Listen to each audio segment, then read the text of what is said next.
Voilà, il est très difficile de conclure une série. En effet, lorsque l'on a passé plusieurs années avec des personnages, à suivre leur vie, leur quête, eh bien, ils font un peu partie de notre vie. Alors, quand une série veut aller jusqu'au bout de ce qu'elle veut raconter, sans voir sa production s'arrêter ou sans avoir perdu la moitié de ses fans parce que les saisons s'accumulent sans réels intérêts, eh bien, il faut réussir à finir sur une fin qui conviendra plus ou moins à tout le monde. Et ce n'est pas chose facile. Alors des fois c'est pas top, hein Dexter? Je sais, moi aussi je voulais mourir. Mais des fois c'est plutôt cool, mais ce n'a malheureusement pas été le cas pour How I Met Your Mother, qui a beaucoup déçu. Mais pour moi, cette fin n'est vraiment pas si mal. Et dans cette émission, je vais t'expliquer pourquoi j'ai raison, et vous avez putain non, ça c'est du Randall.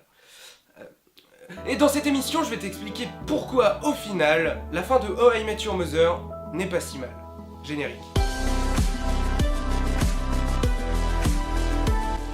Alors dans cette émission, il va bien évidemment y avoir du spoiler, mais avant que tous ceux qui n'ont pas vu la fin de la série ou qui n'ont pas vu la série tout court s'en aillent, petit rappel. How I Met Your Mother est une sitcom américaine créée par Carter Bays et Greg Thomas, diffusée entre 2005 et 2014. Durant ces 9 saisons, soit 208 épisodes, eh bien Ted raconte à ses deux enfants sa vie quand il était plus jeune à New York avec ses amis. Ses délires, ses histoires de cœur, des anecdotes et toutes ces histoires qui se suivent et qui l'ont amené à rencontrer leur mère, d'où le titre de la série. Ah ouais, en fait c'est un peu comme Friends.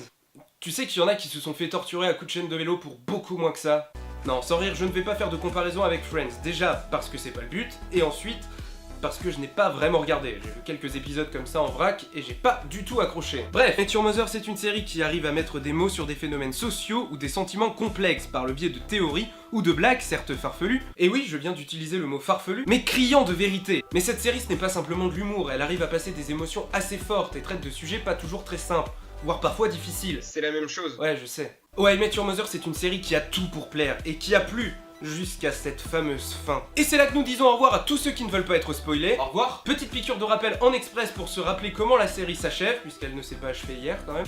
Alors, à la fin, après le mariage de Barney et Robin, Ted rencontre enfin la mère sur ce fameux quai de train. Elle tient dans sa main le fameux parapluie jaune. Ted nous explique sa relation avec la mère en nous expliquant que tout se passait bien mais que malheureusement elle est tombée malade et qu'elle est morte. Fin de l'histoire, mais pas de l'épisode, puisque les enfants sont étonnés et se demandent: quoi, tout ça pour ça? Tu nous as parlé que de Robin, en fait tu l'aimes, alors va lui dire maintenant, maman est morte depuis longtemps, alors reprends ta vie en main. Il va voir Robin, lui montre le fameux corps bleu comme au premier épisode, elle sourit, et là c'est la fin de la série. Alors oui, cette fin est radicale, c'est comme se prendre une énorme claque dans la tronche, d'autant que la saison 9 est quand même moins bonne que les précédentes. Et la seule chose qui rafraîchit un petit peu la série, eh bien c'est la mère. Elle est parfaite, drôle, gentille et plutôt mignonne, ce qui n'enlève rien et donne un coup de boost à cette saison qui somnole un peu. Et du coup la tuer en 2 secondes alors que ça fait 8 saisons et demie qu'on l'attend, oui c'est un peu extrême. Mais sérieusement, eh bien ça ne pouvait pas se passer autrement. On comprend dès le premier épisode de la première saison que Ted est seul lorsqu'il parle à ses enfants. C'est vrai, on ne commence pas une histoire par « les enfants, je vais vous raconter comment j'ai rencontré votre mère », et en la terminant par « les enfants, voilà comment j'ai rencontré votre tante Robin ». Pas logique, c'est impossible. Et c'est d'autant plus impossible si la mère se trouve à côté de Ted au moment où il parle. Ouais, je pense que ça ferait un peu la gueule, hein, vu toutes les autres histoires de cœur qu'il va raconter par la suite. Nous savons donc dès le premier épisode que Ted est seul avec ses enfants. Et si on essaie d'ancrer la série dans la réalité, eh bien on se rend compte que l'histoire ne dure pas qu'un week-end. La mère est donc totalement absente. C'est pourquoi dès la première saison, nous pouvions deviner que la mère n'était plus.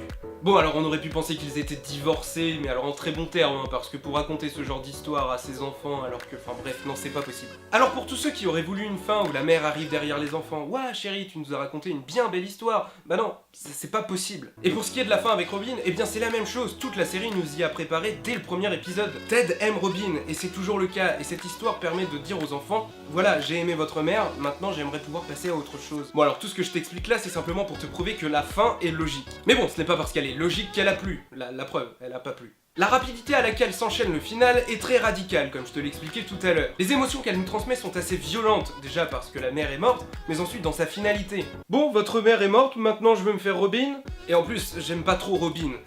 Pour te dire à quel point je devrais haïr cette fin. Mais quand on y pense, ce n'est pas la première fois que la série nous fait ressentir des choses aussi fortes. Elle nous a déjà pris au dépourvu pour nous foutre des claques. Ça devient très étrange ce que tu dis là. On a eu la séparation de Marshall et Lily, la mort du père de Marshall et tellement d'autres situations difficiles comme celle-ci. J'ai toujours pris cette série comme quelque chose qui ne voulait pas faire tout beau, tout rose. Et c'est en partie pour ça que je l'aime. Cette série nous présente la vie de plusieurs individus avec des hauts et des bas sans vouloir essayer de faire quelque chose de toujours bien pour eux. Et la mort de la mère s'inscrit dans cette optique. La vie c'est ça aussi. Et la façon radicale de nous expédier tout ça, eh bien c'est aussi dû du fait que les enfants connaissent déjà l'histoire, ils n'ont pas besoin des détails. Nous ne sommes spectateurs que de cet échange entre un père veuf et ses deux enfants. Et pour ce final où il retourne chez Robin, eh bien c'est une façon de nous dire aussi que la vie tourne. Et qu'ici, eh bien on termine un cycle pour qu'un autre puisse reprendre, avec le corps bleu qui est un clin d'œil au premier épisode de la première saison. parmi tous les autres clins d'œil présents dans ce double épisode final. Aucune autre fin n'aurait pu être plus fidèle à ce que la série nous donne depuis le début, plus ancrée dans son univers. Et c'est pour ça que je pense qu'au final, la fin de How I Met Your Mother est la meilleure des fins. Bisous. Hold me close and hold me fast. This magic spell you cast. This is the beyond roses. When you kiss me, heaven sighs. Then though I close my